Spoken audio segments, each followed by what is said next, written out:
without change, something sleeps inside us. The sleeper must awaken. Welcome to another We Ourselves video. And today I just want to talk. I just want to do a commentary. And it has to do with a discussion that I saw on a fellow YouTuber's site. And they were talking about the trailer for Ironheart. And the host of this YouTube channel, he had a panel, he had 3 other people on there. And when they finished watching it, one of his immediate responses was he was disappointed because it looks like they have Riri Williams involved in criminal activity. And his immediate comment was that that's subpar representation for African Americans. And almost immediately, the people on the panel wanted to argue with him. And it was sad because there was at least one black man on that panel because the other 2 didn't have their faces shown. And he was arguing that he didn't see it that way and that it was fine. But there was another guy, and I could not tell if he was a black person or not, but the way he danced around saying that it was authentic or true, he danced around using those words, which led me to believe that he wasn't in my community, and he knew if he had said that on the record, it would have looked bad. So he danced around and he allowed the black guy to do most of the arguing for why it wasn't wrong. And he even mentioned that there were white criminals. And it's like, well, yeah, because white characters cover the full spectrum, and given the number of white characters and properties and movies and TV shows that focus on white characters since the inception of Hollywood, well, of course, you cover the full spectrum, and none of these individually are used as an example of your larger community or your whole community. We all know that that doesn't happen with black characters and black actors. And that's why this host made that comment. And I've seen him make the comment before on other things, and people always want to try to argue him down. And too many times it's my people who are arguing for their own subpar representation. And so I went into the comments and I said that this creator, he was not speaking out of pocket. And I cited the fact that the NAACP had done a report who said the same thing, that we have subpar representation. We have too much subpar representation at this late date. And of course, the reason that we have it in their minds is that we need more black people in charge, in the C-suite, in the place that they can make decisions on what is being made. And that's not happening. And I've done videos that show that basically those rooms, those writers' rooms and things like that stay predominantly white. But the thing about what the NAACP says is that it's having a detrimental effect on our community. It's not just up on the screen, it's having a detrimental effect on our whole community. And that is why it was so bad. And that's why I appreciate this YouTuber for mentioning it. But it was really sad to see people fight for the right to have subpar representation. And one of the things that I wanted to say is I just wanted to bring forth a reason why it is so dangerous. And that's one of the reasons why I do the videos that I do. I know people get upset with the things I say in the video, but there's a reason why I'm doing that. I want our people to be on notice. I want our people to have some media literacy. I want our people to analyze, to go below the surface, to go below the emotional appeal of something. Go beneath it, parse it, pull it apart, analyze it, and look at these negative tropes and stereotypes that modern Hollywood are perpetuating with high dollar value, with high production value, with so much attention to all this other detail, but somehow they can't figure out that that representation of that black character is subpar, particularly when you compare it to the other actors and actresses, even other actors and actresses of color. But I just want to show how when you build this idea that no matter how smart Riri Williams is, she herself has to get involved in criminality. But when you build that narrative so that it becomes a de facto, almost accepted fact of black life and black creativity, that when you create a character that you're going to have them involved in some kind of criminality, then we've lost. One of the small problems that I had was Supercell. Only one of those characters was involved in a gang, and even that gang wasn't into drugs and guns and stuff. But by the end of the show, all of the characters, no matter where their life was coming from, they all had to wind up involved with the gang member. And so this persistent narrative that if we have money, if we have something that it must have been because of criminality or criminal activity, then that becomes weaponized in the real world. And I want to give you an example of how that happens. A video came across my timeline, and it was the Atlanta News First. They did an investigation of something that was happening at Atlanta Airport. It seems that the DEA and some of the local law enforcement, in this case, they identified the Clayton County law enforcement officers. They were doing what they were called random bag checks for security reasons. And they showed how these men, when they would go up to the passengers, they would kind of say, that you have a right to refuse, but their whole attitude and the way they did it, it just made everybody submit to the bag search. Plus, people wanted to get on their plane. And so they were doing this on purpose to get people more concerned with making their flight. So they just say, go ahead and check the bag, because in their mind, they're not doing anything illegal. But what they found out, that as always, with all of these actions, they disproportionately affect black people. And in this case, they seem to be targeting disproportionately black men. And when they looked into it, they found out that's what was happening, because it's not illegal for you to have a large sum of money and cash to fly. It's not illegal. So what they would do when they would identify that they had this cash, or they would find out, they would send the word down the line. And when that man, normally it's men and disproportionately black men, when they got on the gangway, they would come up and then they would tell them that, they're doing a random search, we're not targeting you, blah, blah, blah. But they were. And what they were doing, once the word went up the line, they were basically arresting the money. That is what the report said. They were arresting the money. They were assuming that it was involved, it came from, or it was going into some kind of illegal activity. The same damn thing that this YouTuber was complaining about when you immediately showed super smart Riri Williams turning to criminality to do something, to be successful, to get her come up. Really? When you build that kind of rhetoric around black people, that is what's happening. And that's what happens in the real world. It then gets weaponized and is used as an excuse to say, we're not being racist. It's just natural for us to assume that this is going to be used in some kind of criminal activity, particularly if the black man was flying to California or LA, or was coming into Atlanta from California or LA.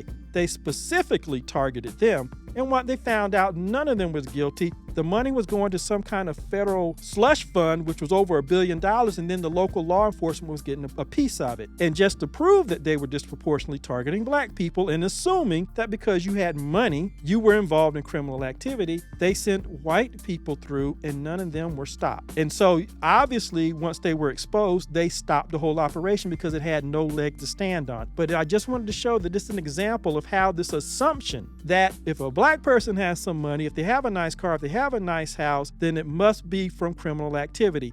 Another example of what I'm talking about, how our TV shows immediately attach us to criminality, is when you look at the Marvel show, there you go, Runaways. Now, you had Cloak and Dagger, and I liked Cloak and Dagger, but of the two, of course, that one was going to be canceled because they were telling that young black man that he had the power within himself, and they showed him developing his power. He didn't get it from anybody else. He wasn't gifted it by anybody else. It was within him, and he was going within. He was doing his shadow work, and he was developing his power. And of course, that one gets canceled. But Runaways, now Runaways stays, is of all the parents in the show, all the other parents, they're scientists and lawyers and things like that. But when it comes to the black guy's parents, what happens? Oh, he got his money and stuff from being a criminal. And then he used the money to get out of the criminal life, but he started as a criminal. But even more importantly, the young black guy, Alex Wilder, who in the comic books is smart and stuff like that, but they downplay that. They even had the other characters ask, well, what are you contributing to this? So they had a moment where he goes back to his old neighborhood, and what does he do? He hooks up with his dad's former partner, and he does drug runs for him so that he can make money to help the gang. But once again, you're taking a smart character and you're making them resort to criminal activity in order to help the rest of the gang, who challenged him to ask him what does he bring to it. And I'm sorry, but when I look at the trailer for New World Order and you have Thunderbolt Ross, who's now been recast, looking at Sam and saying, okay, you might be Captain America, but you ain't no Steve Rogers. You can't make this stuff up. Underestimating, undervaluing, and marginalizing. And that's what you do with your smart characters when you reduce them to having to do criminal activities instead of using their brain to come up with an innovative way, which we are seeing done in the real world. And in this day and age, you still got to resort to criminal activity. And now you're seeing it with Riri Williams. We're taking our smart young men and women and we're saying that they have to resort to criminality. And that narrative is weaponized in the real world to justify stealing money, doing a reverse Robin Hood on law-abiding black men who were just going about their business. Like I said, you can't make this stuff up.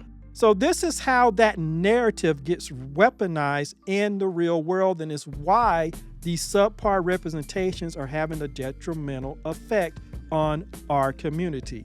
And so I applaud that YouTuber for saying that about Riri Williams, and I've seen him say it about other characters, and every time he says it, he always gets static, but it's just really sad that it always has to be one of us is the first one who wants to argue for the subpar representation that we are getting in these movies and TV shows and streaming series. It's one of the reasons why I do my videos. It's one of the reasons why I call this stuff out. And I know people have problems with it, but I don't care. It has the virtue of being true. I'm not writing this stuff. I didn't cast Dune and in the first one have all the people of color, particularly the black people, die. That was the award-winning director and the casting directors and all those people who do those behind the scenes to show all the fantastic, detailed, and admittedly very top-level work that they're doing, but somehow you couldn't see that you were casting all the minorities as the ones who were going to die in the first film. You didn't see that by changing that one character, Jameis, from a white man to a black man, that basically Paul had to take the blood of a black man. That was his gang initiation. You didn't see that? And I can believe you didn't, because like the NAACP says, you don't have any black professionals in there to say something, or if you do, they're not in a position of power where they can say, whoa, stop. That ain't gonna work. That doesn't look right. And that is why I mention these things. I didn't write the damn stuff. They did. I didn't race swap and gender swap existing white characters. You did, and then you walked away from any of the negative optics that swap might create. Again, I didn't write the stuff, so don't get mad at me. I'm just telling you, and I'm just calling it, and that's why I'm doing it. And in this example, I fully support this YouTuber for always calling out the subpar representation, because that's what it is. And I just want to say something real quick also before I finish. I think one reason that he's able to see it is because he was born and raised in another country. And people outside the U.S., they know what we go through in the U.S. When you look at the example of former President Barack Obama, when he was elected, they gave him a Nobel Peace Prize because they knew how much he had to go through to be president of the United States. There was another story about this guy, and I don't know if it was for Disney or some other Fortune 500 company, but he was a black man and he was an executive. So he was in the high-level meetings. When they would send him overseas, he was treated well because the people overseas knew that if this historically white company, first of all, put this black man in this position and are sending him over here, he knows his stuff backwards and forwards. But in the U.S., when he would go to the meetings with his often predominantly white colleagues, they always tried to undermine who he was, and he always had to be in a defensive mode and having to reprove himself over and over. And that happens to me and other black professionals, my friends and stuff. That happened to us all the time. It's unrelenting in how that works. And so I understand why this YouTuber who was born and raised in another country, he can see it clearly where sometimes we, the affected group, we're too caught up in the matrix to even notice, and that is also why they had to bastardize the whole idea of being woke, because they don't want us to wake up. They don't want us to analyze this stuff. They don't want our minds to be on guard for what they are doing. Hollywood is perpetuating negative Hollywood and American stereotypes when it comes to black characters, and they're throwing a lot of money at it, and they're putting all of the special effects and everything on it so that you don't notice, so that we don't notice, because those are the ones who they want to fool the most. And so, yeah, I just wanted to talk about this because I applaud that YouTuber for standing his ground and constantly calling out this stuff. Even if people who look like me are going to be the first ones to want to jump up and argue with him, he stood his ground and he's right. this idea that, it's just natural for us to be involved in criminality, particularly if we want to achieve anything. It is having a detrimental effect on our community and is being weaponized. So yeah, I just wanted to talk about that because it's been on my mind since I saw that video. As always, like, subscribe, and share. Let me know what you feel in the comments, and I will see you in the next video. The sleeper has awakened!